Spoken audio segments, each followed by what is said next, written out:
नमस्कार। Super India news TV में आपका स्वागत है। मैं हूं राजेश आर्य। आइए देखते हैं आज का विशेष समाचार। छात्रों के साथ अन्याय का सिलसिला।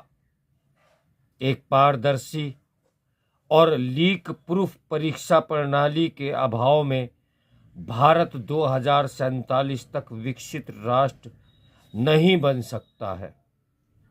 गत दिनों बिहार लोक सेवा आयोग बीपीएससी की एकीकृत 70वीं संयुक्त प्रारंभिक प्रतियोगिता परीक्षा में अनियमितता और पर्चा लीक के आरोपों के चलते पूरी परीक्षा को रद्द करने की मांग को लेकर पटना में अभ्यर्थियों का धरना प्रदर्शन अभी भी जारी है।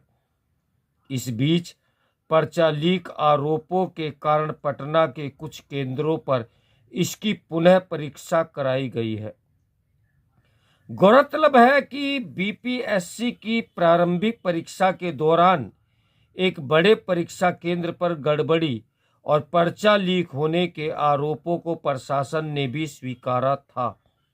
अभ्यर्थियों की दलील है कि एक केंद्र पर पर्चा लीक होने के चलते पूरी परीक्षा पर इसका असर हुआ होगा, इसलिए इस पूरी परीक्षा को रद्द करके बीपीएससी की दोबारा परीक्षा करानी चाहिए, जिससे परीक्षा की पारदर्शिता सुनिश्चित हो सके और मेहनती छात्रों को न्याय मिल सके। बिहार शासन द्वारा छात्रों के आंदोलन को दबाने के लिए किए गए अमानवीय बर्ताव करने के बाद भी अभ्यर्थी पुनः परीक्षा की मांग पर अड़े हुए हैं।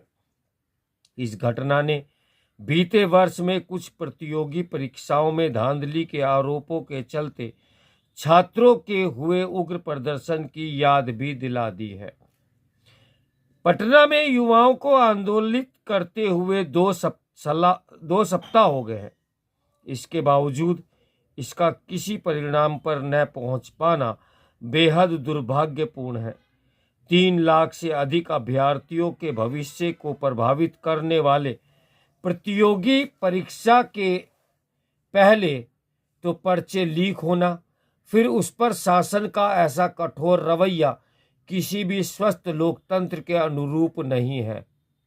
लालू राज में हुए जमीन के बदले नौकरी घोटाले की जांच अभी पूरी भी नहीं हो पाई थी कि बीते साल शिक्षक भर्ती, कम्युनिटी हेल्थ अफसर आदि परीक्षाओं में अनियमितता के आरोप लगना शुभ संकेत नहीं है। देश में प्रतियोगी परीक्षाओं की साख की बात करें तो ये केवल एक राज्य का मसला नहीं है, अपितु केंद्र द्वारा कराई जा रही परीक्षाएं भी धांधली से मुक्त नहीं है। हर साल अभ्यर्थियों की बढ़ती संख्या को देखते हुए एक ही समय में एकल मानक के आधार पर लाखों अभ्यर्थियों का सफल मूल्यांकन कर पाना एक बड़ी चुनौती रहती है। ऐसे में नकारात्मक तत्वों द्वारा जानबूझकर एक छोटी सी गड़बड़ी भी एक ही बार में शासन, प्रशासन और अभ्यर्थियों के कठोर परीक्षण पर पानी फेर देती है। पकड़े जाने पर कठोर कानूनों के अभाव में बहुत अधिक सजा न हो पाने से भर्ती माफिया और साल्वर गैंग पिछले कुछ समय से बहुत तेजी से सक्रिय भी हो रहे हैं। इसके चलते हाल में सरकार ने सुनिश्चित परीक्षा प्रणाली के लिए एक सकारात्मक पहल की है। उसने विभिन्न भर्ती परीक्षाओं के पेपर लीक आदि अपराधों में शामिल लोगों की सजा देने के लिए कठोर कानून बनाया है। इसमें दोषियों को आजीवन कारावास और 1 करोड़ रुपए के जुर्माने का भी प्राविधान किया है।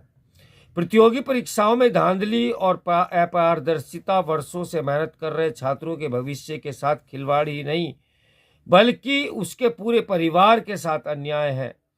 प्रतिभा के अनुरूप व्यवसाय न मिल पाने या फिर अधिकतम आयु सीमा पार कर चुके प्रतिभावान अभ्यर्थियों का उपयुक्त नियोजन न होना प्रतिभा पलायन से कम नहीं है। यह राष्ट्रीय बौद्धिक संपदा के ह्रास का ही एक दूसरा रूप है। फिर इसके परिणाम स्वरूप उपजे सामाजिक अन्याय को भी नजरअंदाज नहीं किया जा सकता।